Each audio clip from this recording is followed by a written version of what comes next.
Well, it's Ron Brown with Tech for Senior with a Chromebook tip.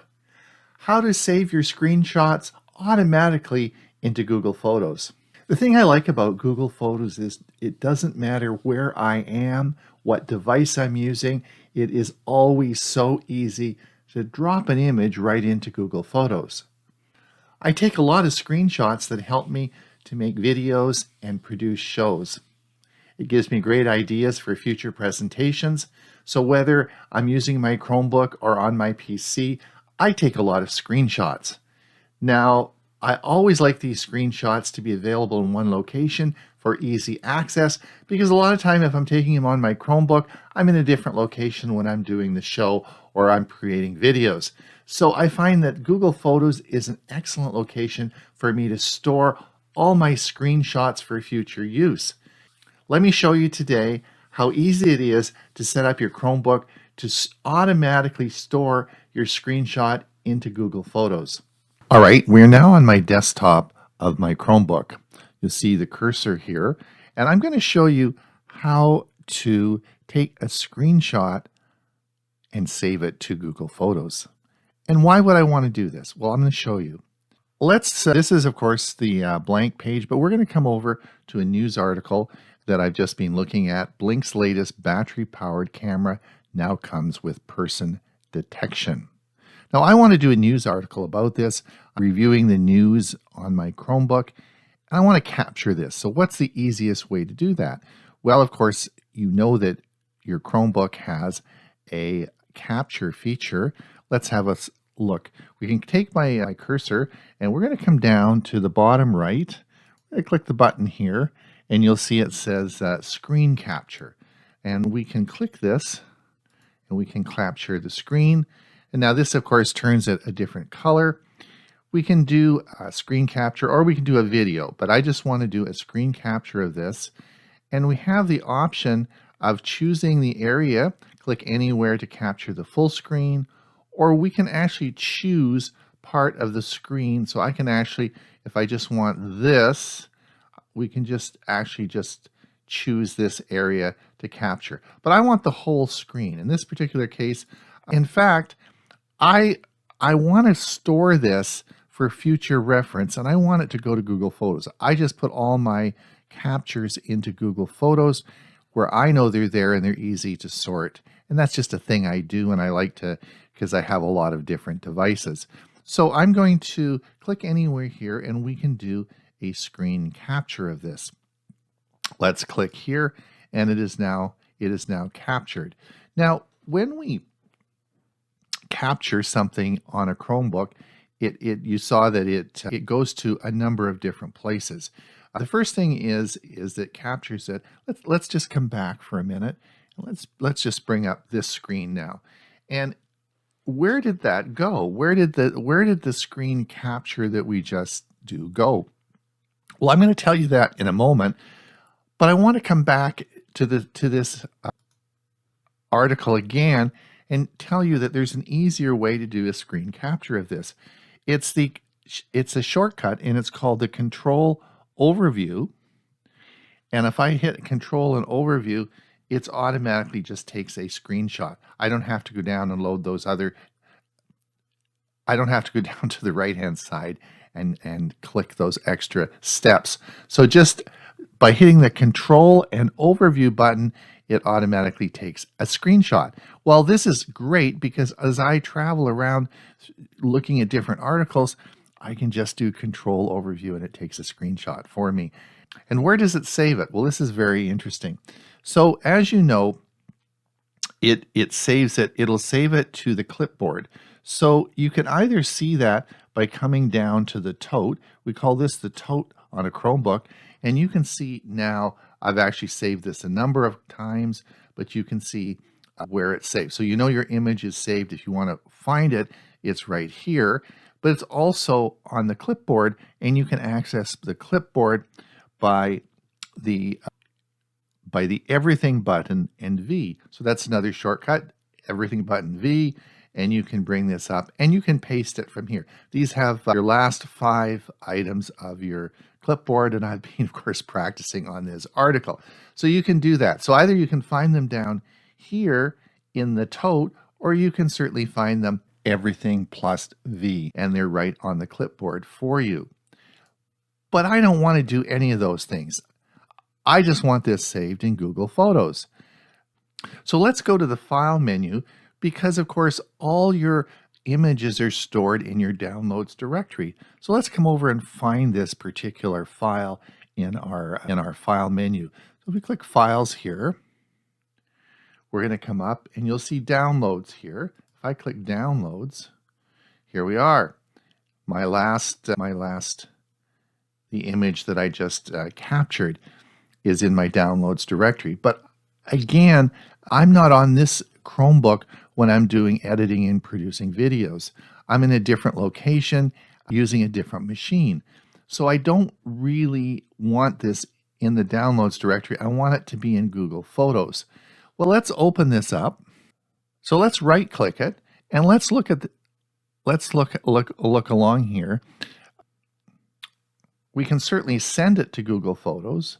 If we click here, we can open it with a lot of different things and we can share it. But if I want to just send this to Google Photos, I just click here and it is now in Google Photos. I don't want that. I want this to actually be done automatically for me, because as I'm going through looking at different articles, this is a fast process and I don't want to have to go back and do this manually. How can I do that automatically? Now let me just show you that if we are in Google Photos, let's just open another, let's just open Google Photos up. So if we open Google Photos up, we'll see that the article is in Google Photos. We'll see here and click this, but this is actually in Google Photos. All right, let me show you how to automatically save your screenshots into Google Photos. Now, the trick here is this. If you look at, this is my browser, I'm in my browser now, and I'm in Google Photos, but I'm in Google Photos through the web. In other words, this is the web application, and you can tell that because at the top it says photos.google.com. If I come over here, this is how I got to it, all right? So this is not the app. This is just the browser. You're going through it through the web portal, and this is how you're finding the article. What you need to do is use the app, which you should have on your Chromebook. And this is annotated by this little blue dot here. If you look here, you'll see this little blue dot, and you'll see that when I bring this up, this is the app, okay? And you don't see the web portal here. This is the app that I'm using on my Chromebook. So you want to make sure that you have the Google Photos app on your Chromebook. Now, once you are in the app, you can see over on the left-hand side, you'll see this on device. Let's click this and find out what this is all about. Okay, now this is where you can turn on the automatic saving. Now these are all the places on your Chromebook that you can go. You can see your camera, but I want to go to the Downloads directory here, okay? Let's click this, and this is the Downloads directory on my Chromebook. And you will, now remember, we're in the Google Photos app, and it says download. I'm going to come over here, and I'm going to turn this button on. And that means anything that's put in my Downloads directory now will automatically be saved to Google Photos. This is important for some people because you may want to do screen captures, as I do, and have them on different locations. And this is a very easy way just to put them into Google Photos. So anything that goes into your Downloads directory will automatically be saved to Google Photos. In summary, let's see how this works. You now have my Chromebook. You'll see my cursor here, but I'm not going to use the cursor. I'm simply going to use the Control key plus the Overview key, and we're going to take a screenshot of my Chromebook. Now you'll see that it's coming up to the clipboard, but I don't want this. I just simply want to look at Google Photos now and see if it's automatically saved into my Google Photos account. Let's have a look. Let's go over to my Google Photos account. You'll see up here, Google Photos. We're actually going through the web portal, photos.google.com. And here's the article right here that I've just done a screenshot of. So that's how simple it is. It's just Control Overview key, and it's automatically saved to your Google Photos account. Colorizing black and white photos online. I'm Hewie Poplock. The 3 online apps that we're working with today have some free access. These are Colorize, Image Colorizer, and AI Color. The first one will be Colorize.com. It does give you extra uses by following or sharing. Otherwise, it's quite limited to the number of free uses that you have. You have 2 choices. You can either just do the colorizing, or you can restore a photo and colorize it as well, and we'll cover both of those. Let's first look at this screen. To restore a photo and colorize it, you click on the yellow block to restore photos, and it opens up a slightly different screen. The supported formats are JPEG, JPEG, PNG files.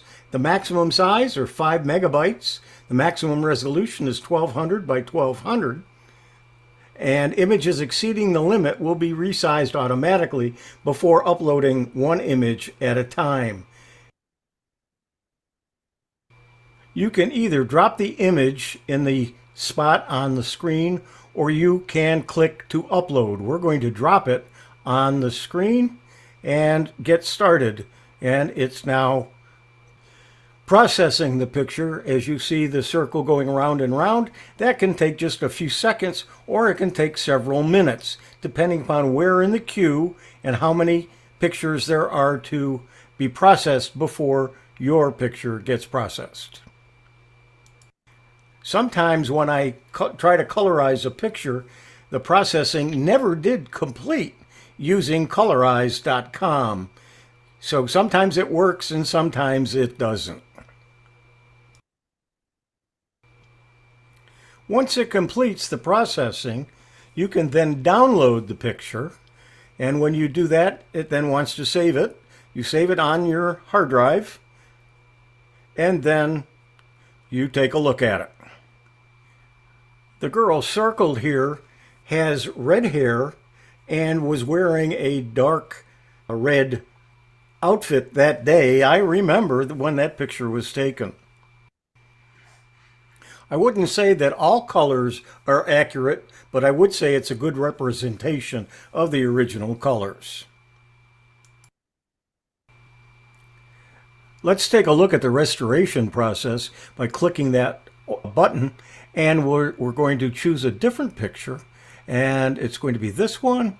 And when we click it, it then makes it a little bit different. There are some choices over here.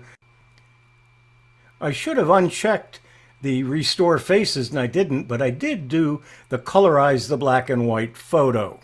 I did start the processing, and it did take about a minute. Because I didn't uncheck the box to restore the faces, it did distort some of them quite a bit. I did try to restore a second picture, and this is what happened. I unchecked Restore Faces. I told it to colorize the black and white, and then I clicked to process, and I got this message. So the limitation to restoring pictures is 1, and then you have to subscribe. The next colorizing program we're looking at is Image Colorizer. We're going to be looking at the free version, which gives you 20 credits for each month. You can upload photos up to 2,000 pixels and 1 image for each uploading, and all AI features are included, and you can get support for the free plan. With Image Colorizer, you can colorize, you can restore photos, you can enhance photos, and you can clean up photos. But we're going to be only colorizing a photo. You can drop a file or paste the image in the box, which will do, and as soon as you do, it's ready to do its work. We click on Start, and it begins its process. It only takes a few seconds, and we're ready to preview the image. The preview lets us look at the black and white and color by sliding it back and forth and observing the differences. And then we download the file and let's take a look at it.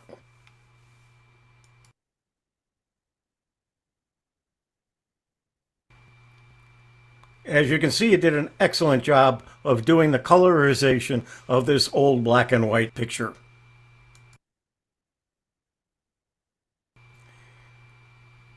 Our third colorization website is AI Color, and it appears that it also has 20 credits, and I've already used 2 of them. Let's take a look. In this, we can drag and drop a picture, or we can click to select the photo. Let's go ahead and drag and drop it, and we do. We then tell it to colorize, and it does it almost immediately. Next, we download it and take a look at our result. You see that it did an excellent job of colorizing and did a nice job with the picture.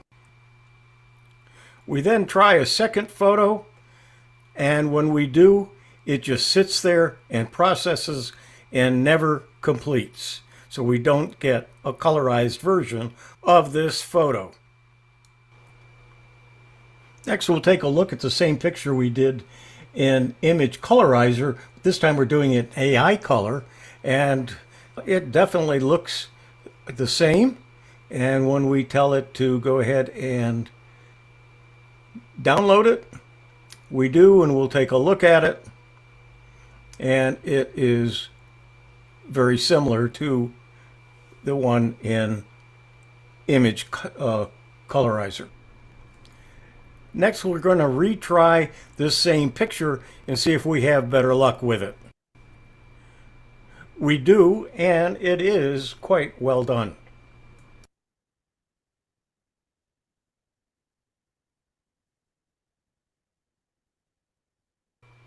Let's go over what we learned on how to colorize a black and white photo. 1, you need to prepare digital black and white photos. Colorizers are designed for colorizing black and white images. They do not work on digital images in color, obviously. Before you use these tools, you'll need to have at least one digital old black and white image in your device. If you have old black and white photos in your album, for instance, you can digitize them with a photo scanner. Do that before you upload them, or take a picture of them using your camera on your phone. 2, upload black and white photos. Simply drag and drop old black and white photos to the page and click on the upload icon to select a photo from your device. Large photos may not work or may need to be resized. And 3, download colorized photos. Most of these tools are automatic and may be free to use. Click Download button to save the colorized photo. AI-powered photo colorizers simplify the whole process of colorizing your photos, or minutes. So why do you need to colorize a black and white photo online? Well, if you try to colorize a black and white photo online, you can travel back to old days and share these precious memories with your family and friends. Old black and white photos are often kept in photo albums, but they can easily get damaged and faded. Thanks to colorizing apps, you can colorize these old photos after you've digitized them so that memories can last forever. How to colorize black and white photos free online. Colorizing apps act as the best alternative to using something like Photoshop or the like, in that it lets you colorize photos online without any hassle. Just upload an old black and white image from your device. Then the app will instantly colorize your photo online and make your old photos look amazing. Then click download to save the results. And today we've looked at 3 online apps and demonstrated them. And those were Colorize.com, ImageColorizer.com, and AIColor.art.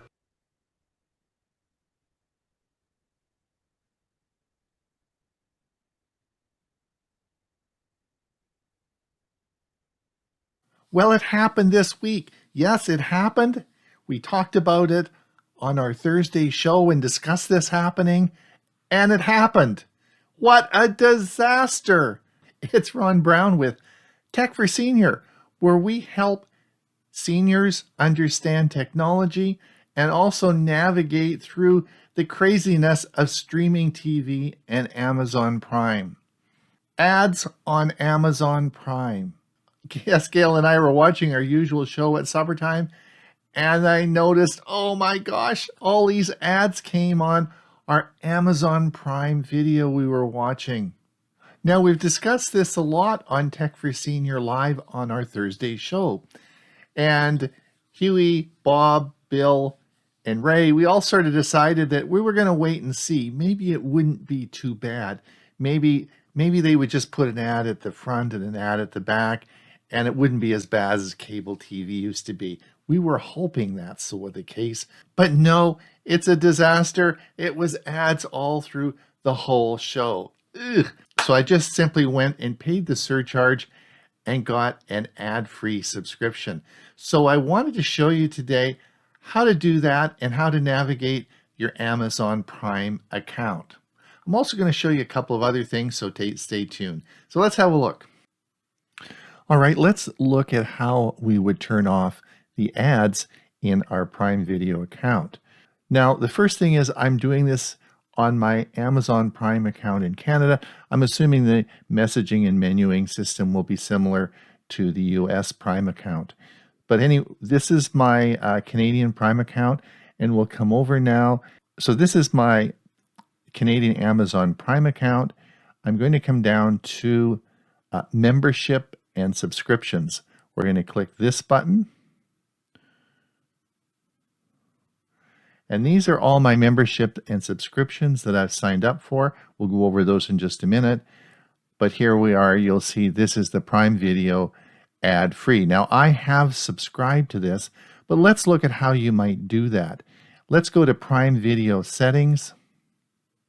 And as we come over here, we'll see that in my Prime membership, this is of course my account, and here is where the ad-free button will be.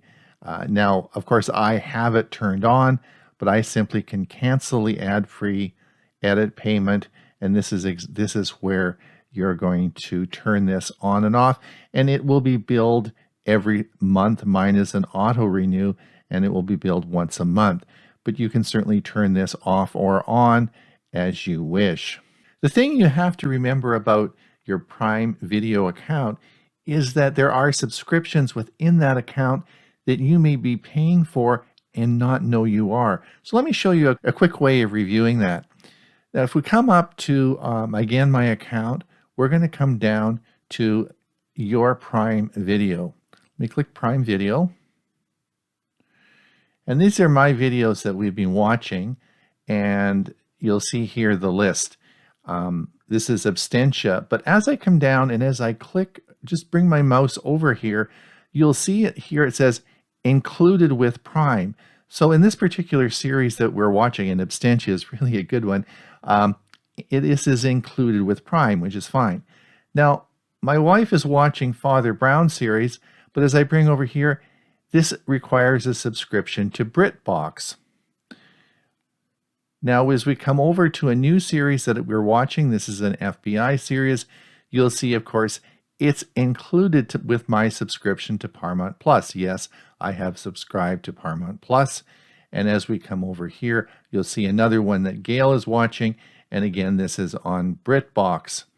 So you quickly go through and you can see what shows you're watching and what subscription service is required. Now let's come back over. We're going to come down, and I want to come down to memberships and subscriptions again. Let's click this. And of course, you'll see that I am subscribed to Amazon Prime. Yes, I am subscribed to BritBox. Yes, I am subscribed to Paramount Plus. Hold on, Stack TV. We haven't watched any shows on Stack TV for a couple of months. I'm paying $12.99. Do I really need that? No, we can cancel it.